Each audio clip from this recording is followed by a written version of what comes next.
Satu tahun yang saya akan ingat, antara gol yang terbaik pernah saya jaringkan. Saya dapat menggelincir hampir 5 pemain termasuk penjaga gol dan buat jaringan. Itu satu yang akan saya ingat dan saya ceritakan kepada anak-anak saya nanti. Pergerakan Solo Akmarizal Amarakli memberikan jaringan yang kedua untuk pasukan Jeddah.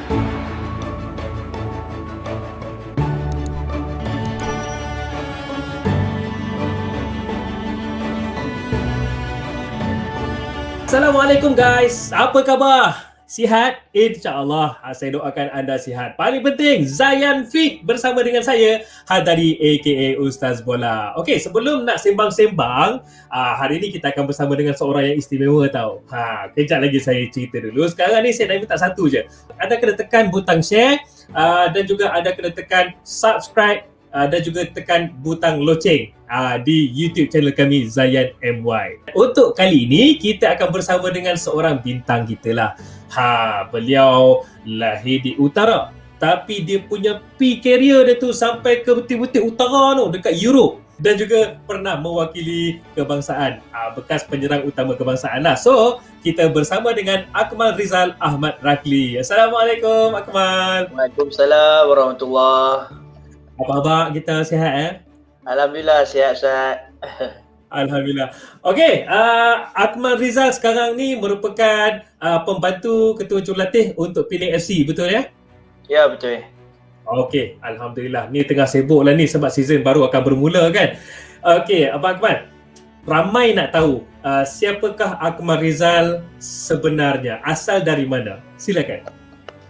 Okey, saya Akmal Rizal bin Ahmad Rakli. Saya berasal dari Jitra, Kedah. Dilahirkan di Kampung Belukar, Tanjung Pau Jitra lah. Itu asal saya memang dari situlah. Memang saya dibesarkan di Jitra sejak kecil lah sehinggalah saya bersekolah rendah di Sekolah Kebangsaan Sultan Ahmad Tajuddin, darjah 1 hingga darjah 6 lah di Jitra.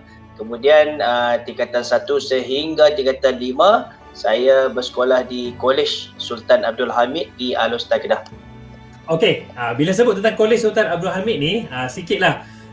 Ketika di Kolej Sultan Abdul Hamid tu, Akmal Rizal mencipta nama, aktif main bola sepak dan pernah ditawarkan untuk menjalani latihan di Bayern Munich. Boleh cerita sikit tak? Okey, sebenarnya selepas ketika sekolah rendah, darjah 6 saya mewakili pasukan Kedah dalam pertandingan bawah 12 peringkat kebangsaan di Sarawak. Kemudian apabila habis darjah 6, ada satu ujian pemilihan untuk masuk ke akademi ataupun projek menjelang 2000 dengan Kedah, iaitu diilhamkan oleh Arwah-Yarham Datuk Haji Ahmad Basri Akil. Jadi semua pemain yang mewakili Kedah bawah 12 tahun dikumpulkan dan diadakan ujian pemilihan. Jadi dia hanya nak pilih 5 orang pemain saja. Jadi alhamdulillah setelah dapat ujian pemilihan tu, saya terpilih di kalangan 5 pemain itu, dan 5 pemain kami ketika itu nak masuk ke Form 1 ditawarkanlah untuk masuk ke Kolej Sultan Abdul Hamid dan juga ke sekolah Datuk Syed Omar. Mungkin UPSR saya elok sikit, jadi bolehlah masuk ke Kolej Sultan Abdul Hamid, dan alhamdulillah saya 5 tahun lah saya berada dalam di Komplek Hijau Kuning untuk projek Nurul Ribut, tapi saya berulang ke Kolej Sultan Hamid untuk belajar lah. Jadi pengalaman tu sejak masuk ke sekolah menengah tu, saya mewakili sekolah, mewakili daerah Kota Star dan mewakili Kedah, dan juga skuad kebangsaan untuk bawah 14, 15, 16. Jadi selepas mewakili pasukan kebangsaan bawah 16 tahun, di situlah mungkin pihak pemilihan FAM sendiri diketuai oleh jurulatih dari Jerman ketika itu, iaitu Holger Obermann. Beliau melihat mungkin saya ini antara yang bertuah lah dapat diberi peluang untuk menjalani latihan di Bayern Munich ketika saya tingkatan 4 lah, berumur 16 tahun. Diberi peluang selama 6 minggu berlatih bersama skuad bawah 17 Bayern Munich. Itu satu pengalaman yang memang cukup tak dapat saya lupakan lah, berlatih dengan pasukan remaja kelab antara terbaik di dunia. Saya di tempat berada di rumah coach NFDP sebelum ni, iaitu Lim Tiong Kim selama 6 minggu. Jadi beliau yang menjaga saya di sana. Saya berulang-alik dari rumah beliau dan juga latihan. Jadi memang di situlah banyak saya belajar bagaimana nak menjadi seorang pemain bola sepak yang lebih baik, seorang penyerang yang saya rasa dapatlah saya sumbangkan sesuatu lah dalam kerjaya saya sebagai pemain bola sepak. Pernah tak Akmal Rizal nampak depan mata star Bayern Munich training? Memang kami di Bayern Munich kita ada satu komplek latihan. Di situ ada hampir 12 padang. Jadi dari skuad bawah 7 sehinggalah padang untuk pasukan utama. Tapi padang pasukan utama ditutup lah oleh canvas yang tidak membenarkan mana-mana peminat untuk datang. Tapi sebagai pelatih di Bayern Munich bawah 17, kami diberi peluang untuk melihat sendiri bagaimana pemain-pemain di Liga itu yang bagi saya cukup saya tak dapat nak lupakan lah. Oliver Kahn baru menjadi pemain yang sedang meningkat ketika itu untuk pasukan Bayern. Betul. Jadi memang penyerang yang saya kagum ketika itu Giovanni Elber dari Brazil yang memang ada penyerang utama skuad Bayern Munich yang menjadi idola saya ketika saya sendiri melihat latihan beliau dan juga berada di stadium apabila Bayern Munich bermain ketika itu. Oh, I am jealous. Okey Akmal, saya nak tanyalah, adakah Akmal Rizal mendapat sokongan sepenuhnya keluarga ataupun ada juga yang cakap belajarlah, buat apa nak main bola sangat, belajarlah, ataupun memang kata hang boleh pergi jauh macam mana tu keluarga, family? Saya rasa memang galakan yang cukup kuat daripada arwah ayah dan juga mak sendiri dan juga adik-beradik yang lain lah. Sejak saya kecil lagi memang mungkin ayah dan mak dua orang yang memang terlibat dalam sukan secara tak langsung apabila mereka di universiti, ayah terlibat dalam bola sepak, mak memang cukup aktif dalam bola jaring sehinggalah beliau menjadi pemain bola jaring dan juga menjadi presiden bola jaring Kedah satu ketika dulu. Dan saya rasa mungkin darah sukan yang ada pada kedua ibu bapa saya itu yang membuatkan mereka melihat bila ada anak-anak yang berminat dalam sukan, mereka akan beri sokongan lah. Tapi dalam masa yang sama, pelajaran tak pernah diabaikan lah.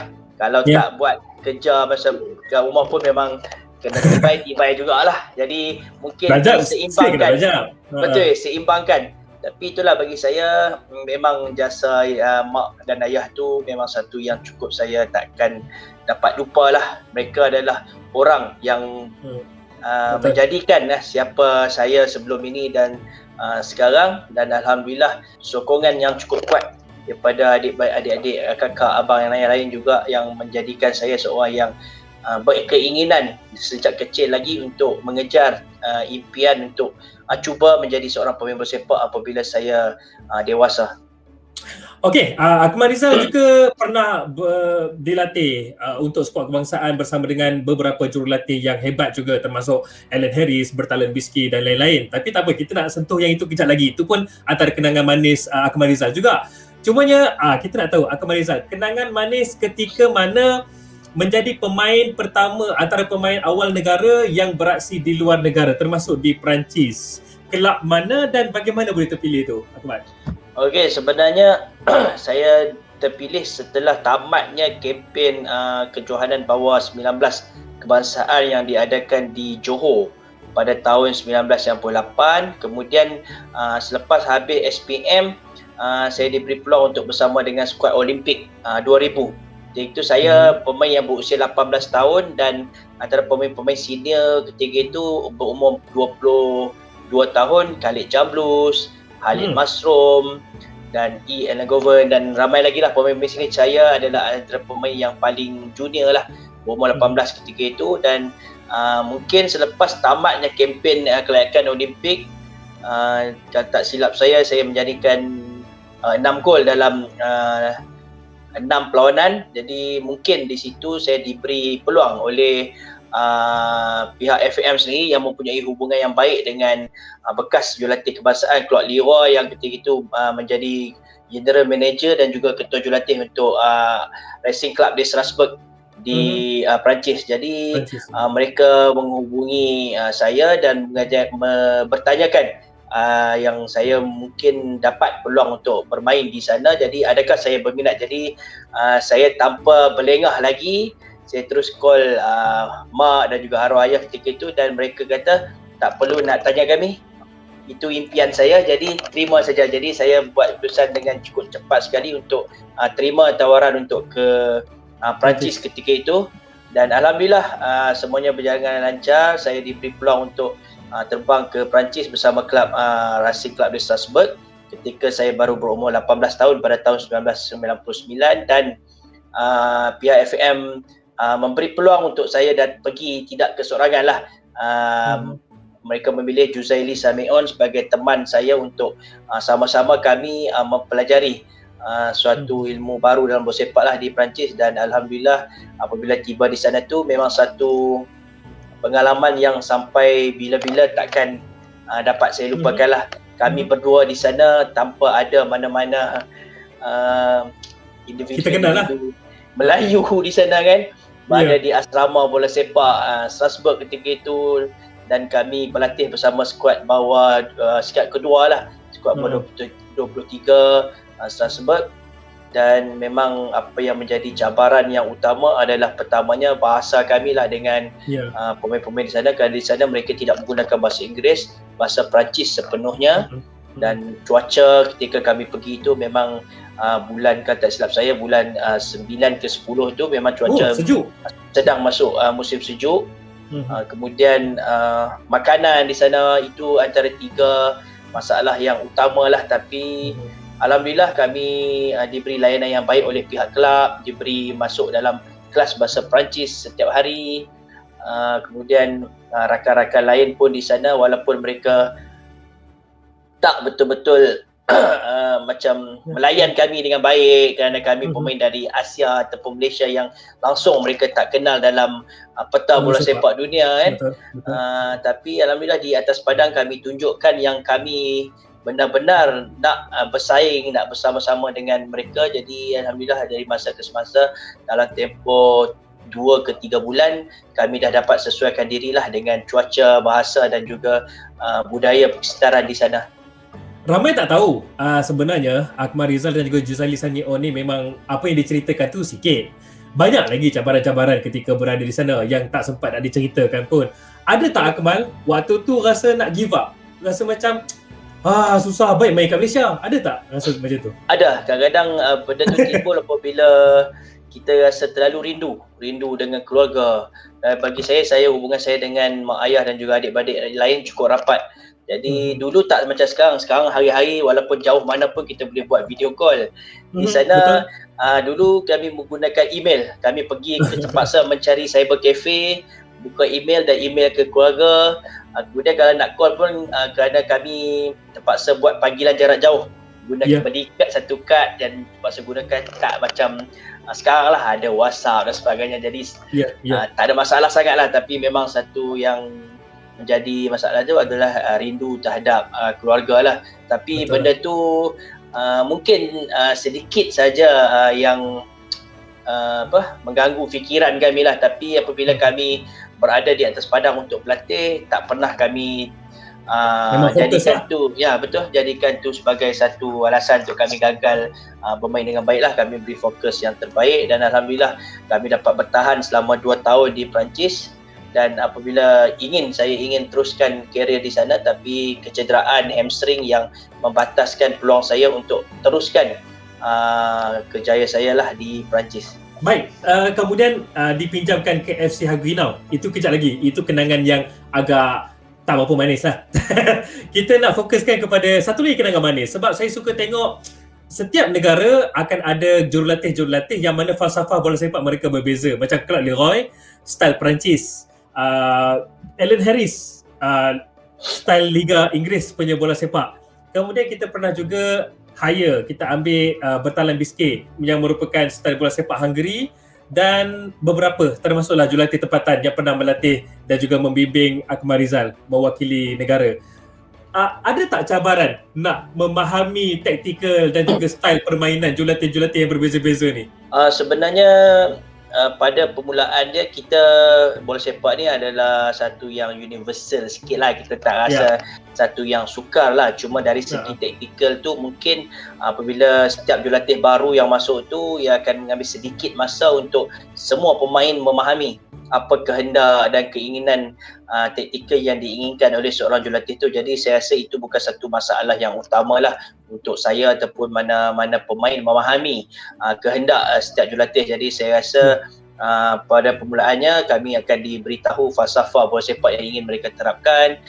Latihan dalam masa bulan pertama itu mungkin kita akan ikut step by step apa yang diinginkan oleh jurulatih. Jadi saya rasa selepas latihan demi latihan, saya rasa benda tu akan terus dapat difahami dengan baiklah oleh setiap pemain. Saya ingat lagi Akmal Rizal, waktu tu saya kecil lagi, saya sekolah lagi waktu tu. Masa tu Akmal Rizal menjaringkan gol di China. Walaupun kalah tak apa, tapi puas hati. Akmal Rizal membuatkan penyokong-penyokong bola sepak Cina senyap. Dia membisu di stadium. Itulah Akmal Rizal. Okey, Akmal Rizal, tadi Akmal Rizal ada sebut tentang kecederaan menyebabkan tak dapat nak meneruskan dapat kontrak lanjutan di RC Strasbourg. Adakah itu antara kenangan pahit ataupun saat mencabar hidup? Ya, itu antara kenangan-kenangan yang pahit lah boleh saya katakan dalam kerjaya bola sepak saya lah. Apabila saya mengalami kecederaan di Perancis, saya ada baki 3 bulan lagi kontrak bersama dengan FA Haguenau ketika itu. Kemudian saya menerima surat daripada kelab Sedan untuk saya menjalani ujian pemilihan bersama dengan kelab Standard Sedan. Tapi disebabkan masalah kecederaan hamstring dalam 3 perlawanan terakhir Liga, jadi saya terpaksa berehat hampir 6 minggu. Jadi saya terpaksa tolak tawaran itu. Jadi apabila saya tamat kontrak, saya pulang ke Malaysia. Selepas itu tidak ada lagi pihak yang menghubungi saya untuk memberi peluang saya kembali ke Perancis. Jadi itu yang membuatkan saya sedikit terkilan lah, gagal meneruskan kerjaya saya di Eropah. Masa tu lagilah apa yang Akmal rasa waktu tu? Mungkin boleh share sikit. Memang betul-betul kecewa, betul. Memang sedih. Tapi tak apa, Akmal Rizal pulang mewakili waktu tu Kedah. Kemudian mencipta nama bersama dengan Kedah, kemudian menjadi rebutan pasukan-pasukan gergasi dalam tanah air, termasuklah pernah ke Selangor, pernah ke Kelantan. Bagaimana rasa kembali menjadi sebutan orang lain, kemudian menjadi rebutan orang banyak pasukan waktu tu? Ya, apabila saya pulang daripada Perancis pada tahun 2001, saya terus menyertai pasukan Kedah. Kerana saya memang apabila saya pergi ke Perancis itu, saya memang bersama pasukan Kedah sebelum ke Perancis. Jadi saya pulang kembali ke negeri kelahiran saya lah, tempat saya memulakan kerjaya saya, Kedah, pada tahun 2001. Dan dalam tahun yang sama juga saya telah mewakili pasukan bawah 23 kebangsaan dalam Sukan C. Kami tewas dalam perlawanan akhir di Kuala Lumpur ke atas pasukan Thailand.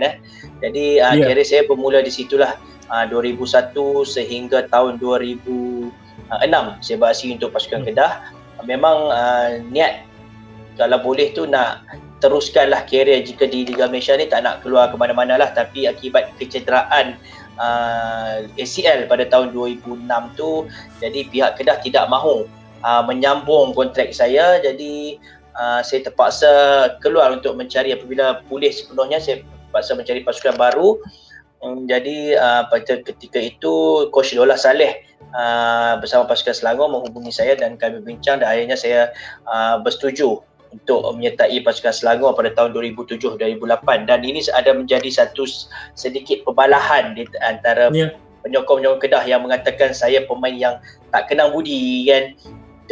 Pindah ke pasukan Selangor. Ketika itu Kedah dan Selangor adalah dua pasukan yang sentiasa menjadi musuh tradisi lah kan. Jadi apabila pindah, memang jika orang yang tak tahu kenapa saya keluar, mengatakan saya keluar kerana tawaran lebih tinggi daripada Selangor. Sebenarnya kerana Kedah tidak mahu menyambung kontrak saya. Jadi sebagai seorang pemain profesional, saya terpaksa keluar, tak kira pasukan mana yang masih memerlukan ataupun merasakan khidmat saya diperlukan oleh pasukan itu. Jadi yang gaji saya terima di Selangor pun jauh lebih rendah daripada apa yang saya terima dari Kedah sebelum itu. Jadi 2 tahun saya di Selangor bersama Coach Dola Saleh. Kemudian pada tahun 2009 saya pulang ke Kedah tetapi bersama dengan kelab Kuala Muda Nazar yang juga beraksi dalam saingan Liga Super di bawah kendalian Nizam Adha Yusof. Kami berjaya kekal dalam Liga Super dan kami berjaya marah ke suku akhir Piala Malaysia walaupun pasukan yang bagi saya antara pasukan kecil lah dalam Liga Super ketika itu. Dan selepas itu pada tahun 2010 Coach Satya Naden memanggil saya untuk bersama-sama beliau di pasukan Kelantan.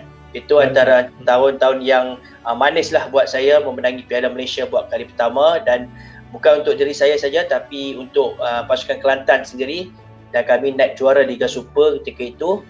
Kemudian apabila ada berlaku sedikit silap tentang manajemen dan juga pemain-pemain, saya dan ramai pemain Indra, Hairudin, Azim Makruh, Nur Fahan berhijrah terus walaupun kami menang Piala Malaysia. Betul. Tapi kami masing-masing berhijrah ke pasukan pilihan masing-masing lah.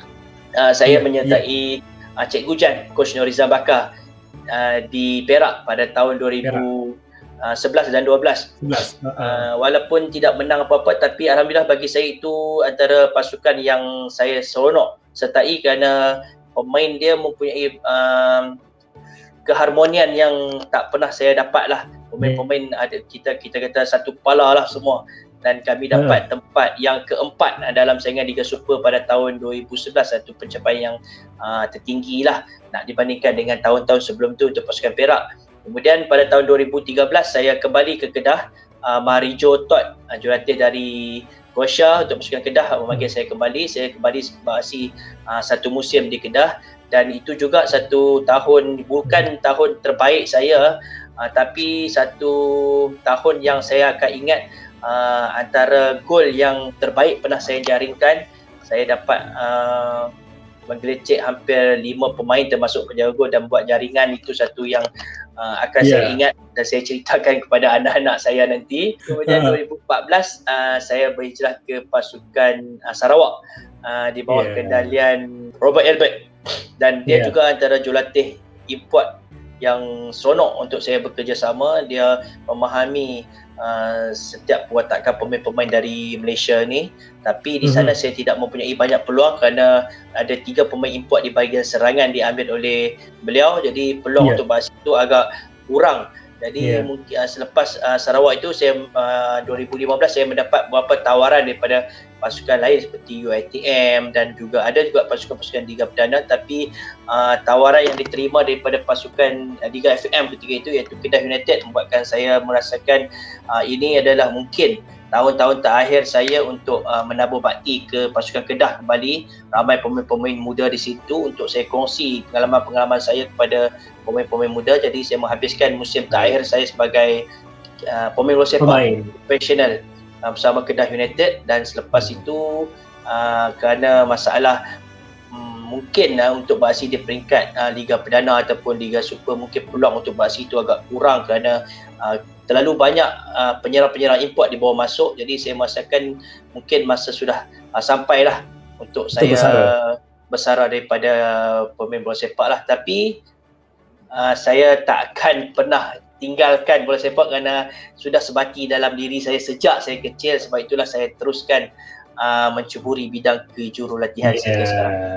Tadi Akmal ada mention tau, ni saya cerita rahsia sikit lah kepada penonton-penonton di Zayan YouTube channel ni. Tadi Akmal ada mention tahun 2006 beliau pergi ke pasukan Selangor. Sebenarnya tahun 2005 tu beliau melatih saya di Padang Sekolah Menengah Tengku Putra di Langkawi. Waktu tu beliau masih lagi pakai jersey Kedah. Itu saya antara yang frust. Tahun lepas latih aku, tiba-tiba tahun depan hang ke Selangor. Tapi tak apalah, itulah kita career kan, Akmal Rizal kan, career sebagai pemain kan. Okey Akmal, kita nak tahulah, katakanlah dalam hidup Akmal Rizal mestilah fokusnya pada bola sepak. Cumanya benchmark, idolanya siapa? Dalam dan luar negara, Akmal? Bola sepak ni memang dalam negara ketika itu ada 2 penyerang yang saya kagumi lah. Yang pertama semestinya penyerang Kedah sendirilah, kerana setiap perlawanan ketika itu arwah ayah dan juga mak tak pernah tak bawa saya ke Stadium Darul Aman lah. Dan ketika itu saya meminati Farizwan Cik Hamid, penyerang yang berasal dari Pulau Tuba, Langkawi, dan itu antara penyerang terbaik Kedah ketika itu pada tahun 92, 93. Kemudian dalam tahun yang sama juga saya juga meminati Azman Adnan, kerana ketika beliau mewakili Selangor dan juga Kuala Lumpur sebelum itu, beliau adalah antara penyerang yang bagi saya cukup terbaik lah yang pernah saya lihat sendiri di Stadium Darul Aman sendiri dan juga di kaca TV ketika itu. Dan untuk luar negara, pada tahun 1994 apabila pertama kali lah yang betul-betul saya fokus dengan bola sepak Piala Dunia ketika 1994, saya memang meminati pasukan Brazil ketika itu, dan semestinya Romario, penyerang terbaik Brazil yang sentiasa menjadi idola saya dulu dan juga sehingga panjang karier saya sebagai pemain sepak. Okey, pernah tak jumpa player-player ni, Akmal? Romario saya tak pernah jumpa, tapi Ronaldo saya pernah jumpa lah. Memang itu satu pengalaman yang cukup satu lagi pengalaman yang dalam bola sepak ni yang tak boleh, memang seronok yang saya rasa tak semua orang akan dapat lah. Bersalaman, bermain satu padang bersama dengan Wira, juara Piala Dunia 2002. Kerana sebelum mereka ke Piala Dunia 2002 Brazil, mereka bermain perlawanan persahabatan terakhir menentang Malaysia di Stadium Bukit Jalil. Dan semua pemain di depan mata kita ada Ronaldo, Roberto Carlos, Rivaldo, Lucio. Menang kalah itu bukan satu yang kita nak tengok, Ustaz, tapi beraksi bersama bintang-bintang dunia ini satu yang bukan kita terfikir pun, Ustaz, kerana kita pasukan Malaysia tak sedar lah di mana tahap kita dalam bola sepak ni, Ustaz. Tak sangka Brazil memilih Malaysia sebagai sparring partner sebelum ke Piala Dunia 2002 tu kan. Betul, Ustaz. Memang saya pun tengok lah macam mana perlawanan tu, walaupun kita kalah 4-0 tak salah saya, Akmal. Betul 4-0. Tapi memang dapat lihat aksi masa tu Ronaldinho baru nak naik, Romario tengah form, kemudian Ronaldo. Itu dia. Cumanya Akmal, katakanlah kalau Akmal, ni soalan seterusnya, kalau Akmal Rizal bukan seorang pemain bola sepak, agak-agak siapakah Akmal Rizal? Saya tak pasti. Tak mungkin, Ustaz, saya tak pasti, tapi sebab sejak kecil lagi apabila di sekolah rendah lagi, sebab saya terlalu sangat dengan bola sepak ni, memang bila dalam kelas pun cikgu tanya nak jadi pemain bola sepak.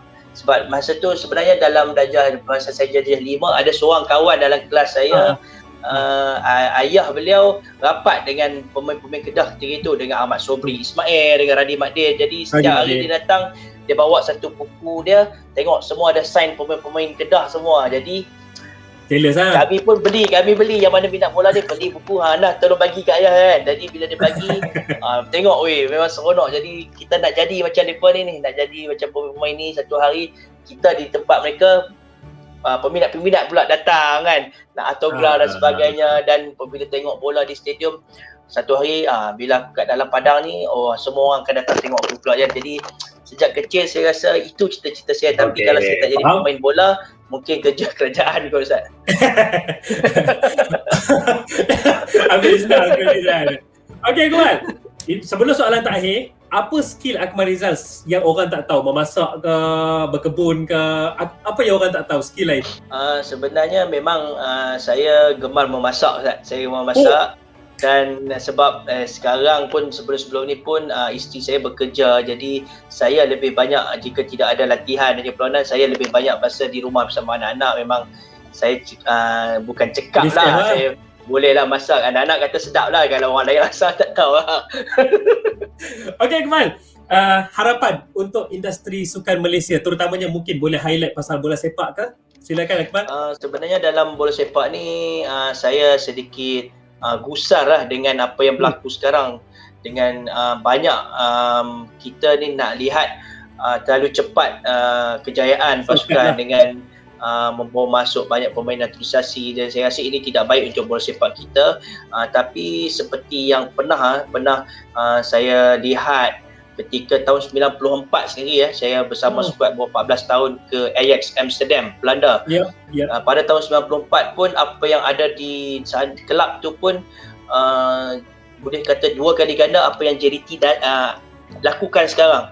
Jadi itu dah berpuluh tahun Ustaz. Jadi kita ketinggalan terlalu jauh dalam bola sepak sebenarnya. Jadi kita tidak boleh mengharapkan kejayaan yang pantas untuk ke Piala Dunia ataupun menangi apa-apa kejohanan besar. Jadi saya rasa pembangunan bola sepak adalah sesuatu yang cukup penting yang perlu kita setiap penggiat bola sepak di Malaysia ni memikirkan satu jalan inisiatif yang terbaik bagaimana nak mewujudkan pembangunan bola sepak yang betul-betul boleh melahirkan ramai pemain-pemain bola sepak untuk Malaysia. Jadi saya rasa apa yang dilakukan oleh projek NFDP satu yang baik, tapi ia dilakukan oleh pihak kerajaan dan juga FM. Jadi saya rasa ia perlu dilakukan oleh setiap kelab-kelab yang ada di Malaysia ini, pembangunan yang apa yang dilakukan oleh NFDP. Jadi di situ kita dapat melihat akan wujudnya ramai lagi pemain-pemain bakat-bakat bola sepak kita, dan apabila